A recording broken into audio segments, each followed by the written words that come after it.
All right, so again, the warm-up today is really only part of what we've been asked to do, but I wanted to focus on this step because I think too many times I'm seeing people try to go right to the diagram and not understanding that this similarity statement is really giving us the information that we need, and we need to start here so that we're substituting in correctly so that we can have our proportions be correct. Because if we don't set up the proportion correctly, we can't get the answer correct. So if I start with UT from the first triangle, what does it match up with? UB. And then if I do TS, what does it match up with? BC. And then US matches up with, what does US match up with? UC. Now, do those ratios have to be in that exact order? No, as long as you have the numerator with that denominator, it doesn't matter which one comes first, second, or third. And it also doesn't matter, remember, if you reverse the letters. If you had said TU over BU, it's the exact same thing. UT and TU are both saying that we have a segment that has an endpoint at U and an endpoint at T. That's all that we're comparing. So you can reverse the letters here and not change the meaning.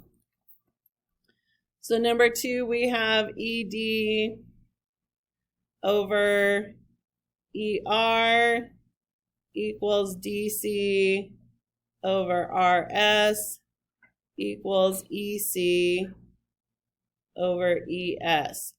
I really want us to get in the habit of when we see that similarity statement, this should be our first step.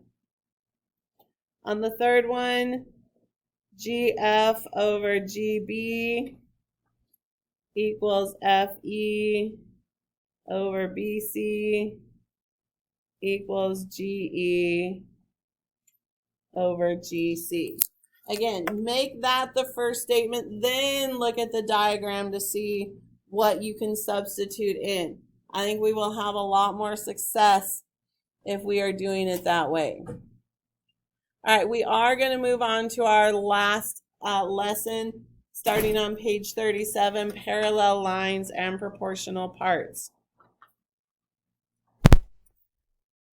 All right, so parallel lines and proportional parts. So let's start with what's called the basic proportionality theorem.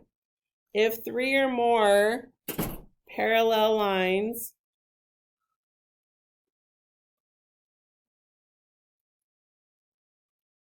intersect 2 transversals,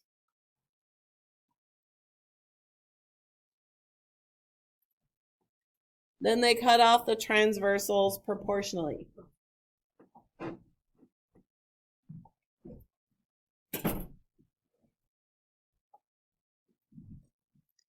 And this is why this fits into this unit. You see that word proportionally means we're setting up proportions based on these relationships. So almost the entire unit has been based on the idea of setting up a proportion and solving it. So they forgot to mark that our lines are parallel, so we're going to add those arrowheads in here because we know that that means that's the symbol on the line to show us that those 3 lines are parallel. So what this theorem is saying is if you have 3 or more, it's possible you could have more. The parallel lines are cutting off ratios that are equal to each other, or proportional parts. Now, is there more than one way to set up this proportion? Absolutely. It comes back to what I've been talking about all unit, being consistent in how we set up our ratios. However you set up that first ratio, you have to follow that same order. So they've given me some letters to represent the segments here. So one way I could do A over B. And since I went from top to bottom here, that would have to equal C over D, top to bottom. Now, is that the only way to set it up? No. Again, as long as we're being consistent, we could also say, well, I could go A and C are between the same parallel lines. So I could go A over C equals B over D. Left to right equals left to right. I'm consistent in how I'm setting it up. The thing is, if we look at it, our cross products are still the same.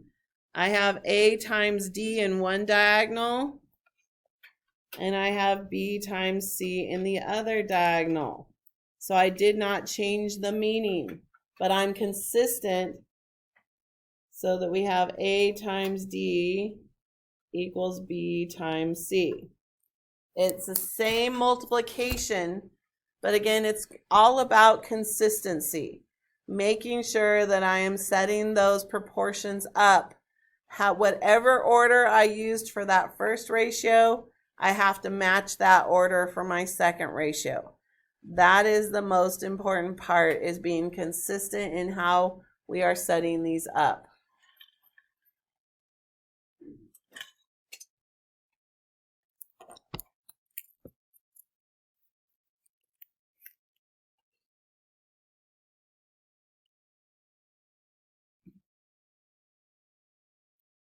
All right, and then next we have what's called the triangle proportionality theorem, or is also known as the side splitter theorem.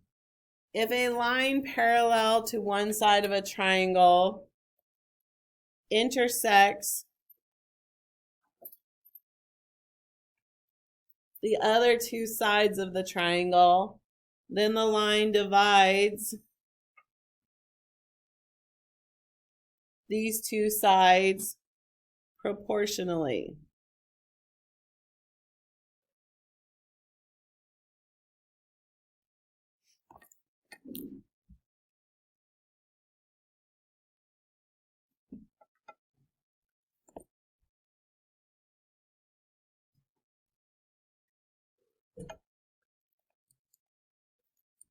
So they give me, I can see that, I'm just going to darken in the arrowheads here to show that BC is parallel to DE. So because segment BC is parallel, remember the two slanted lines are the symbol for parallel to, is parallel to segment DE. It's breaking up those two sides, the left and the right, into proportions. So I could say AB over BD equals AC over CE. So for the proportion on the left, I went top to bottom. So again, the proportion on the right, I have to match top to bottom. Now, again, is this the only way to set up this proportion? No. I could also go side to side. I could say that AB over AC, left to right, equals BD over CE, left to right. It's just a matter of how did I set up that first ratio. I have to follow that same direction that I did with the first one for the second one. And once again, if I look at my cross products, I have AB times CE in both of them. And I have BD times AC in both of them.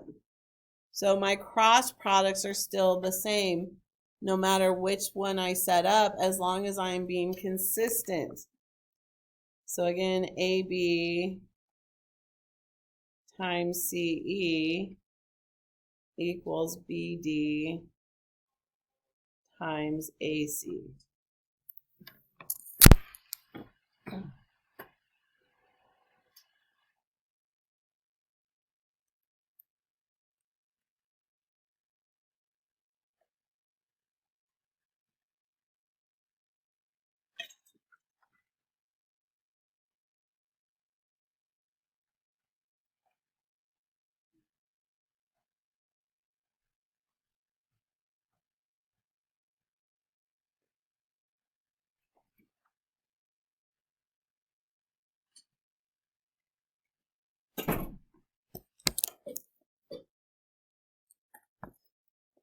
All right, and then we have one more theorem. Again, you can see they're all following kind of the same theme, but just in different diagrams. We also have the angle bisector theorem. The angle bisector theorem says the angle bisector of a triangle divides the opposite side in two segments that are proportional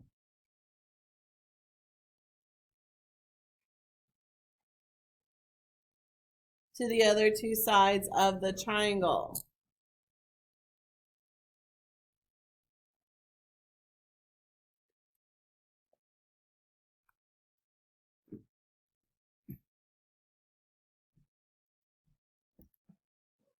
So I'm going to add the arc marks here for angle BAD and angle DAC to show that those two angles are congruent to each other. That means that angle BAC has been cut in half. So because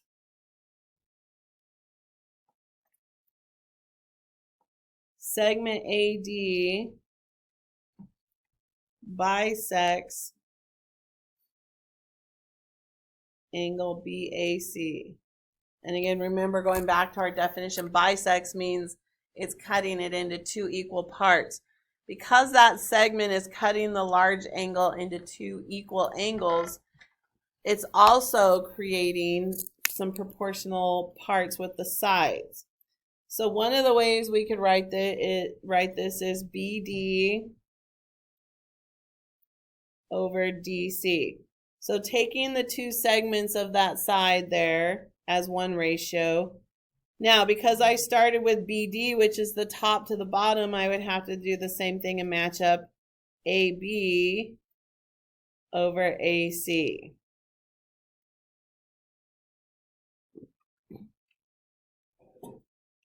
Now, could I also do the two on the left side with the two on the right side? Absolutely. I could say BD over AB equals, and again, because I started with BD here, the other one has to start with DC over AC. And again, if we look at our cross products, I have BD times AC in both of them, and I have AB times DC in both of them. So the cross products still work, but again, I can't say this enough, it's all about being consistent. However you set up your first ratio, you have to match that order to set up your second ratio, so that we have BD times AC equals DC times AB. So again, three different types of diagrams that really all have the same type of relationship. There is a proportional relationship that is created inside those figures. Two of them are created by parallel lines. One of them is created by having an angle bisector.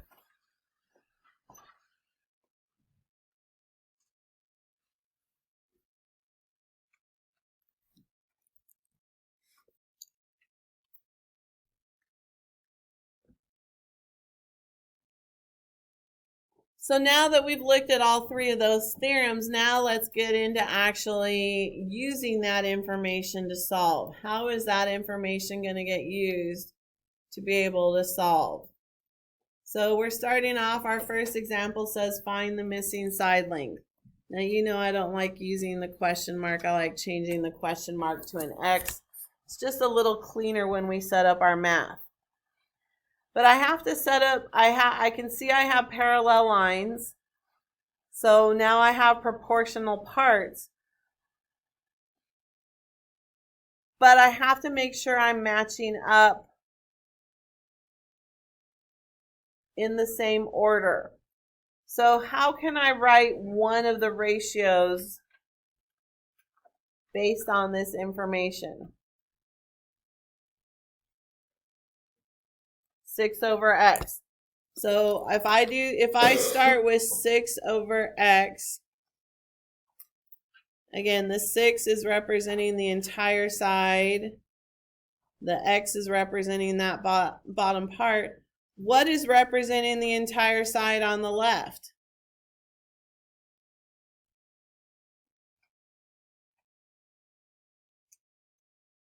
I have to match that same order, so I'm going 6 over X. What matches up with the 6 on the other side? The 3, which means I have to start with 3 in my numerator. And what matches up with the X? The 2. So 6 over X equals 3 over 2. Again, however you set up that first ratio, could you done 3 over 6 equals 2 over X? Yes. But however you set up your first ratio, you have to match that order with your second ratio. So now that I have my ratio set, my proportion set up, my cross product. So I'm going to start with 3 times X equals my other diagonal of 6 times 2.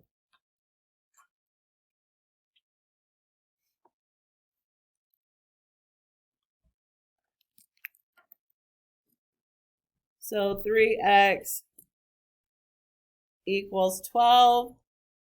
If I divide both sides by 3, what does x equal? 4.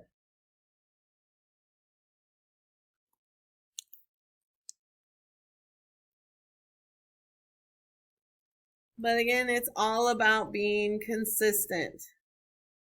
If we aren't consistent and we don't set up the proportion correctly, we can't get the correct answer.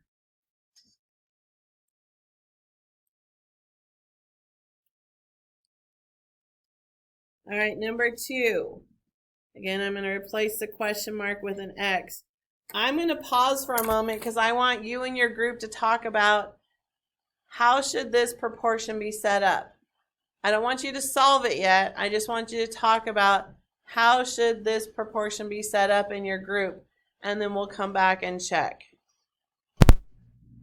So again, as the discussions I had with groups as I went around, I can't correct anything if you don't give me at least one ratio, because it takes one ratio to establish the direction you're going. Now, I saw groups use different ways, and that's okay. The way I set it up, what you want to look for is, do your cross products match mine? It's not to say erase because yours doesn't look exactly like mine. What we're looking for is, do we have the same cross products? So if I start 9 over 6, I went top to bottom. Again, don't erase if you didn't do 9 over 6. Wait till I have the whole thing set up to look at my cross products. So if I go 9 over 6, which is top over bottom, I have to match my other one, which would be x over 10. So what you want to look at is, do you have 6 times x and 9 times 10? That is the important part here. Not that we set up our ratios exactly the same. What we're checking for is one of our diagonals should be 6 times x equals our other diagonal of 9 times 10.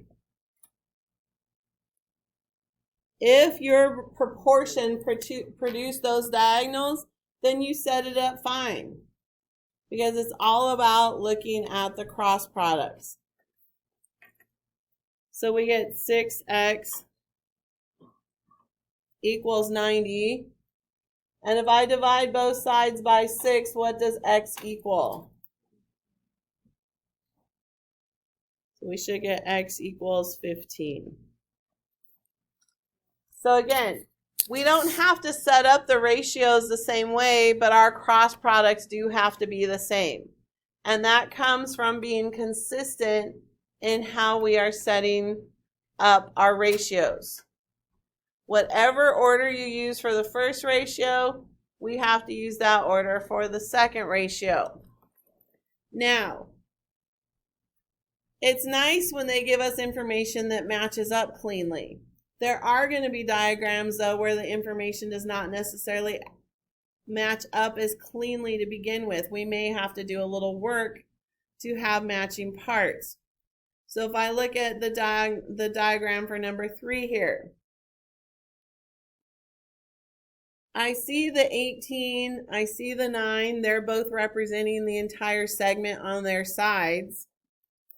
The question mark, I'm going to change to an X here, is representing between the top 2 parallel lines. But they're giving me 4, which represents between the bottom 2 parallel lines. So again, I have whole side matching up to whole side. But if I'm trying to match up with what I'm solving for, I don't have anything in that spot. And that's a problem. So if I were to write this out in words first, so on the left, I'm doing whole side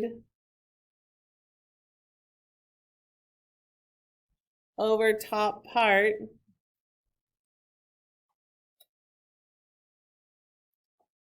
Equals on the right, I'm going to follow that same order. Whole side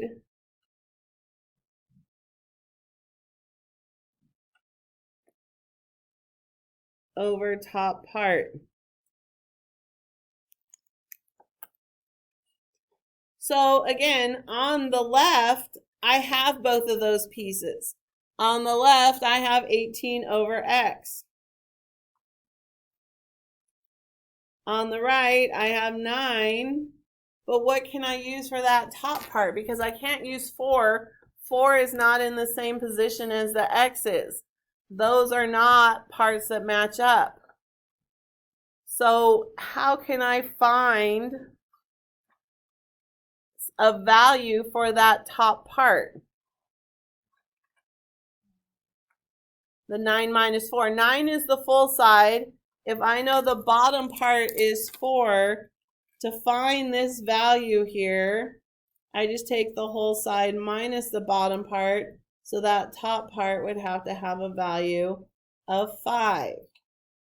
So sometimes I may have to subtract to find the values that I'm looking for.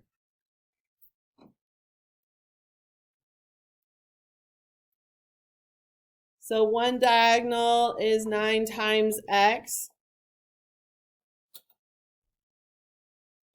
equaling the second diagonal of 18 times 5.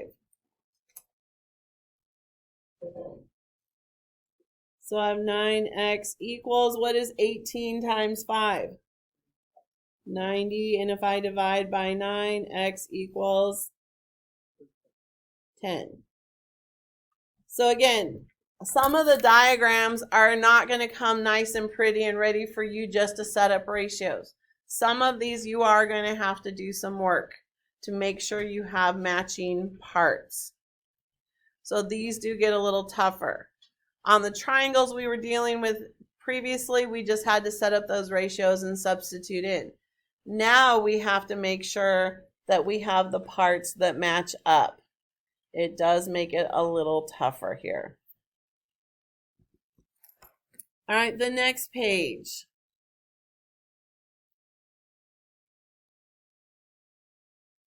Problem number 4 here. Again, I'm going to replace that question mark with an X just to make my math a little cleaner. But again, I don't have all the parts that match up. I do have the 3 matches up with the 6. They're between the same 2 parallel lines. But I have the 4 and I don't have anything there.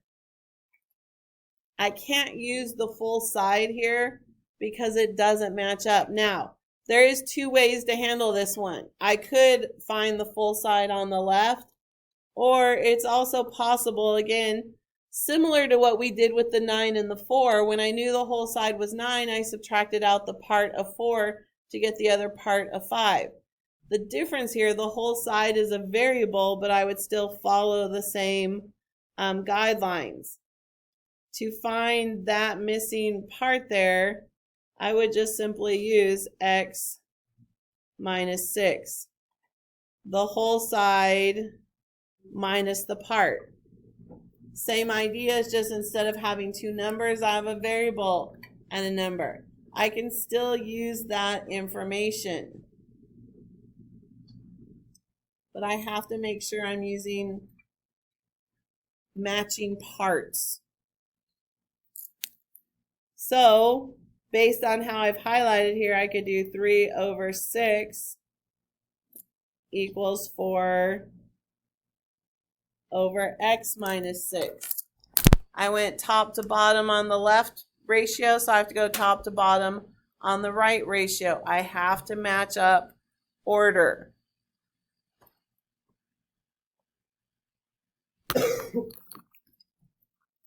And again, now that I have done that, it's down to solving a proportion.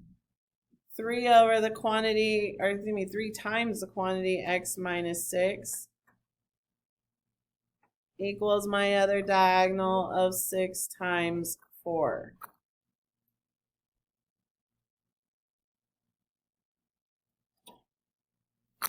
But again, it all starts with being consistent in how I am setting it up. Now I have to distribute. So I have 3x minus 18 equals 24.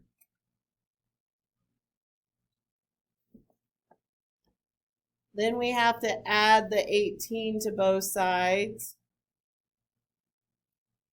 So 3x equals what? 42. And if I divide by 3, what does x equal? 14.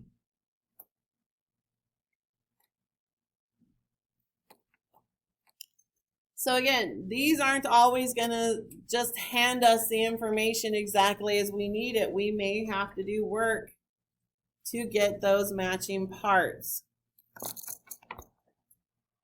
So I don't want you to get in the habit of just looking at the diagram and being like, oh, I'm going to take whatever 4 values they give me and set up a proportion.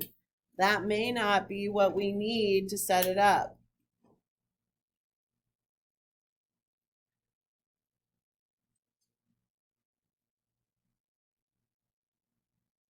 All right, number 5, the last of our question mark questions. Again, I'm going to change that question mark to an X.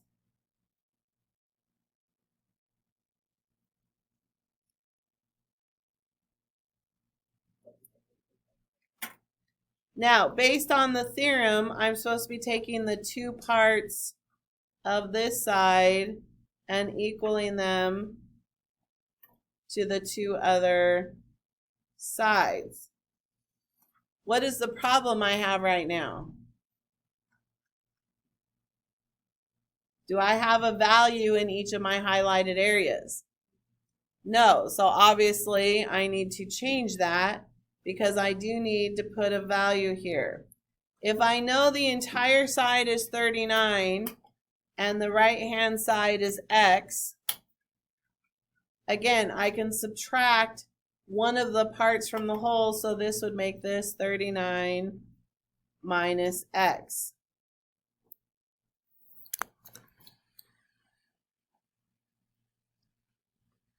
Now I have the matching parts. So 39 minus x over x. So I went left to write that ratio, which means I have to match it up with left to right. So 16 over 36. So again, I cannot emphasize it enough. However you write your first ratio, you have to follow that same pattern to write your second ratio. So then my cross product's 39 minus x times 36.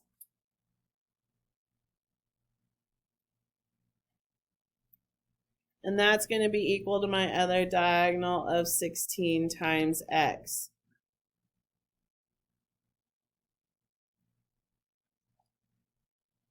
We have to distribute on that left-hand side there. So what is 36 times 39?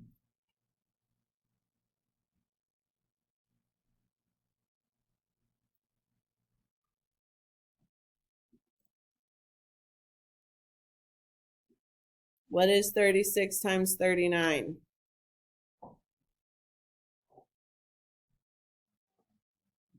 1,404 minus 36x equals 16x. Now, usually I would keep the variable on the left and the constant on the right. In this case, though, it makes more sense to move the variable to the right. It just saves me some steps. So I'm going to add 36x to both sides.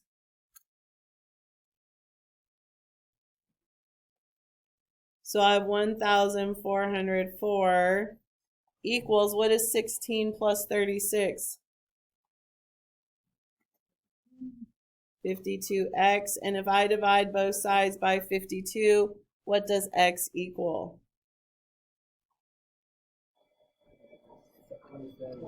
We should get 27.